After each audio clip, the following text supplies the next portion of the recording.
Aliens in the Bible. I wrote this back in 1999. Basically, what happened, this book is one of my first major books that I wrote, and when I was in the world, before I was really a dedicated Christian, as you could say, at 21 years old, that's when it happened. But before then, I was in the Army, and before that, as a kid, I was always really into spiritual things. I read every book I could get my hands on about mysteries. I loved things about ghosts, aliens, Ouija boards, crystals, spirits, anything, angels, you name it, tarot cards, astral projection, out-of-body experiences, you name it, the whole gambit of paranormal phenomenon.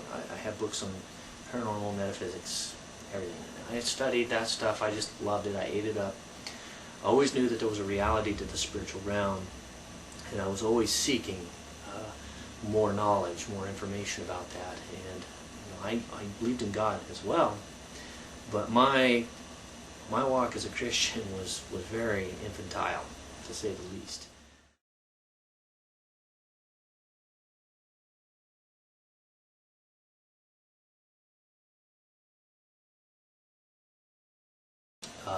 But then something happened to me when I was 21 years old, and something happened to me when I was 21 years old, and that's what I talk about in this book, Eagle Star Prophecy. I had a vision, changed me dramatically overnight.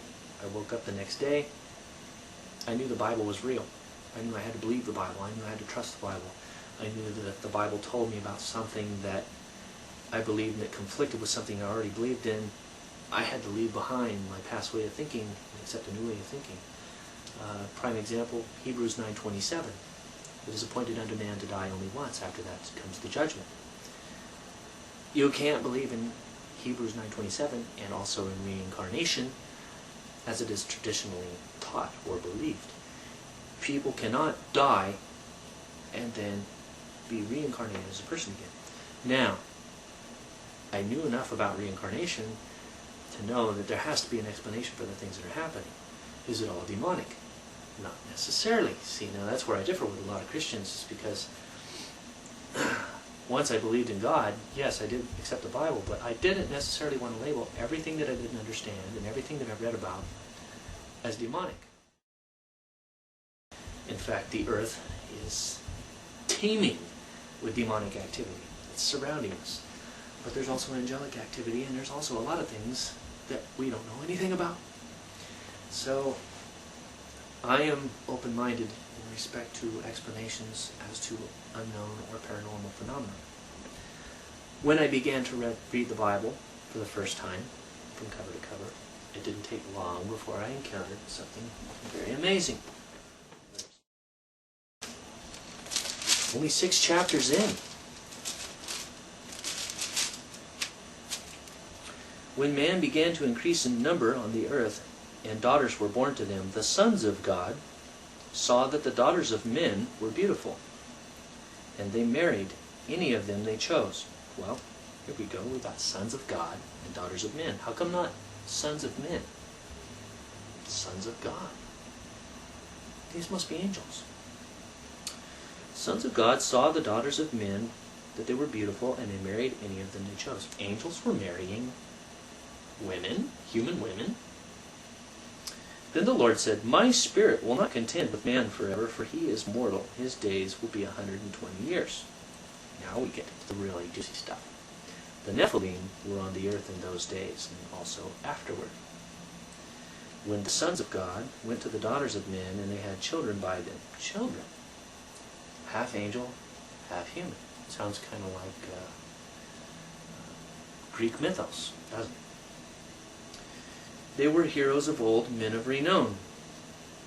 And of course, what the King James says is that of which many legends were told, hence Greek legends.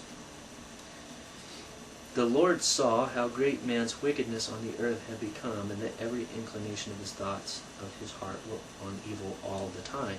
The Lord was grieved that he made man on the earth, and his heart was filled with pain. So he said, I will wipe mankind from off the face of the earth, whom I have created, from the face of the earth, men and animals and creatures that move along the ground, and birds of the air, for I am grieved that I have made them. Okay?